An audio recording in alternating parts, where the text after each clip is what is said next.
حج کے 5 دن ہیں. حج کے کتنے دن ہیں؟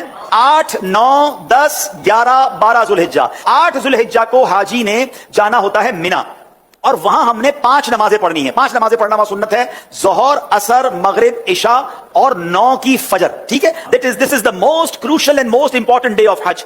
حج کا سب سے اہم دن جو ہے وہ 9 ذوالحجہ ہے. یعنی اگر کوئی آپ سے سوال کرے حج کس دن ہوتا ہے, تو حج 9 ذوالحجہ کو ہوتا ہے, کیونکہ اس دن یوم عرفہ ہے. یہ حج کا رکن اعظم ہے, سب سے مین دن ہے جو حج کا, وہ 9 ذوالحجہ ہے. یعنی کوئی عرفات نہیں گیا تو اس کا حج ہی نہیں ہوگا نا. تو حج کا جو مین دن ہے وہ عرفات کا دن ہے. پورا دن عرفات میں گزارنا ہے. جب غروب آفتاب کا یقین ہو جائے کہ جناب مغرب کا وقت ہو گیا, غروب آفتاب ہو گیا, اب سارے حاجی آئیں گے مزدلفہ. ٹھیک ہے, اب جب آپ مزدلفہ پہنچیں گے تو مزدلفہ میں مغرب اور عشاء ملا کر پڑھنی ہے. عرفات میں مغرب نہیں پڑھیں گے. یہ بھی اللہ کی شان ہے کہ مغرب کا وقت بھی ہو جائے مگر مغرب نہیں پڑھنی ہے. مزدلفہ جانا ہے اور وہاں عشاء کے وقت میں, مغرب کے وقت میں نہیں, عشاء کے وقت میں مغرب اور عشاء ملا کر پڑھنی ہے. اور فجر بھی مزدلفہ میں پڑھیں گے. پوری رات ہماری کہاں گزرے گی؟ مزدلفہ میں. اب جو صبح آئے گی, کون سی صبح ہوگی؟ کون سی صبح ہوگی؟ 10 کی. 10 تاریخ کو کیا ہوتا ہے؟ کیا ہوتا ہے؟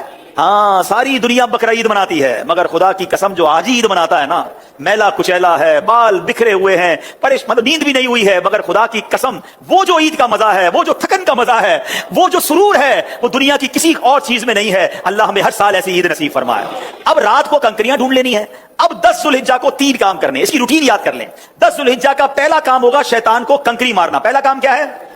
شیطان کو, ایک ہی شیطان کو مارنا ہے, بڑے شیطان کو. ٹھیک ہے, بڑے شیطان کو 7 کنکریاں مارنی ہے. دوسرا کام, جیسے ہی کنکری مار لیں گے اس کے بعد قربانی کرنی ہے. ٹھیک ہے, کنکری مار کر آپ نے اپنے معلم کو, اپنے گروپ والوں کو, یا جو بھی لوگ آپ کی قربانی کا انتظام کر رہے ہیں ان کو بتانا ہے کہ میری قربانی کر دیں. جیسے ہی آپ کو کنفرمیشن ہو جائے کہ آپ کی حج کی قربانی ہو گئی ہے, اس سے پہلے نہیں, کنفرمیشن ہو جائے, اس کے بعد آپ نے سر کے بال اتار دینے ہیں, یا قصر کرانا ہے, یا حلق کروانا ہے. اسلامی بہنوں نے تو قصر ہی کرنا ہے. اب آپ کا حج کا احرام اتر جائے گا. جیسے ہی سر کے بال اتارے, ساری پابندیاں ختم.